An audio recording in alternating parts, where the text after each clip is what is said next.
Hi guys, this is Bobby B and welcome to Bay Area HQ.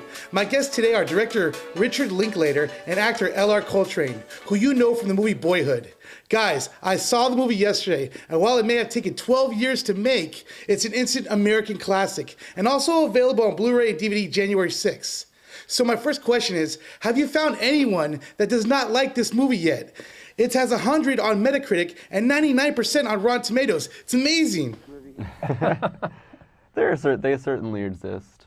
But, I think we're begging the question now. I think we're ready. We're probably in solid backlash territory. But yeah, it's kind of funny because the movie's so much about life. If you hate the movie, you're kind of saying something about not liking life or something. I don't know what it says. We haven't really encountered it specifically, but it would be an interesting psychology, I think. But it's one thing to find a connection to a movie, but then to really like it for its, cinematic qualities or whatever. So, but we've had a great feedback, from this movie. It's been wonderful to feel that connection with people. The cool thing about the Blu-ray and DVD is that the movie is very rewatchable. The characters are compelling, and there are so many nostalgic and interesting scenes and props throughout the film. I want to start with the 1968 Pontiac GTO. What a cool car. Richard, I heard that was yours. Same type of car was also appeared in the movies Days Confused and your other movie Slacker. Where did you get it, and where is it now, and do you still drive it?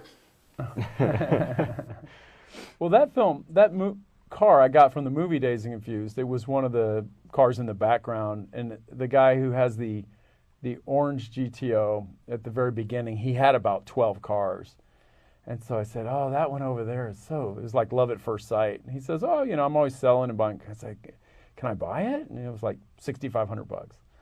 So I was like, sure. I've never had a cool car. I was always really poor growing up and I had the $200 Volkswagen. So I was like, man, I can have a cool car now.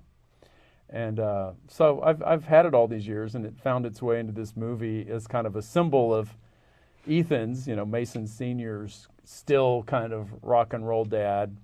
And then when it gives way to the minivan, it's kind of a sad moment, especially because you think he did in fact promise it to you. Yeah. He doesn't remember. That's how we always played that scene. But I unfortunately haven't had to sell it yet. I have it still, and I have a minivan. So, I got the best of both worlds. I mean, I never thought I was going to get the GTO, but I did have a godfather at one point, pseudo-godfather at one point that promised me his Harley, and then he had his own kids, so it didn't really happen. Yeah, sorry.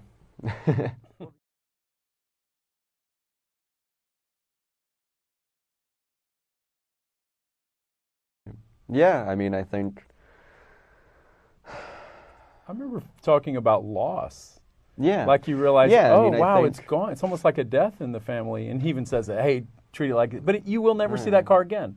Yeah, and I think it's, as the things that are important to, a 15-year-old are very different than the things that are important to their parent, and that's something that happens kind of constantly throughout your life, that, your feelings are trivialized, and the things that kind of devastate you, you're sort of told that you shouldn't care so much, and it's so you kind of have to internalize it, and I think a lot of us end up, kind of just learning to bottle everything up.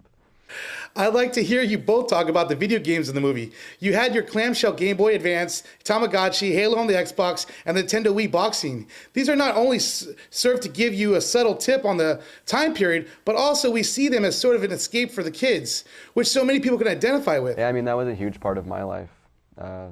Especially, when I was younger, video games where that Game Boy that Mason plays was my first Game Boy, but I did hang on to that one, that prop, and the Halo and stuff. That I think that was probably my suggestion. I was definitely pretty into Halo. I knew we would be able to demarcate the years. I didn't know exactly what was coming technologically speaking. We never do.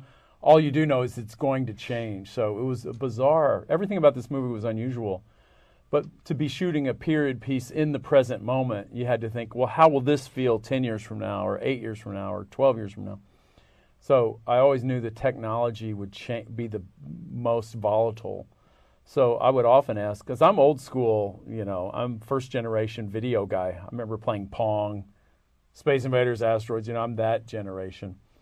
But I knew all the games would really be specific to specific time periods. So I would often like, hey, what are you playing? What's your favorite game? Because I knew that plus 10 years would equal something a lot of people would say, oh, yeah, I remember that one. Online, everyone loves your daughter's early rendition of Oops, I Did It Again in the beginning of the movie.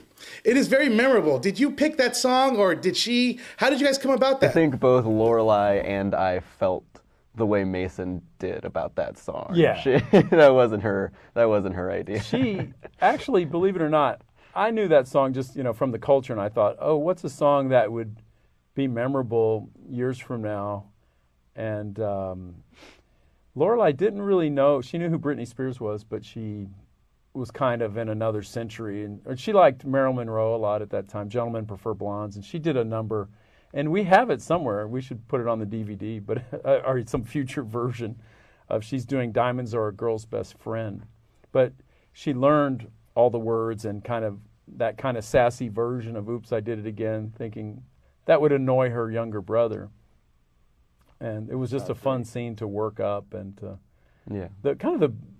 One of the better elements of that scene, I think, is the way she segues from being big when the mom opens the door to crying. The segue to the cry, and then it all goes to you. That's how it feels to be a younger sibling. You're kind of getting the worst of everything, you know. Hey, you know what? I'll buy any and every future version of this movie on DVD, Blu-ray. I'll tell you what, right now, like it's time to go. And guys, good luck this season on the awards season. I know you guys are going to do well for yourselves. And nice talking to you guys. All right.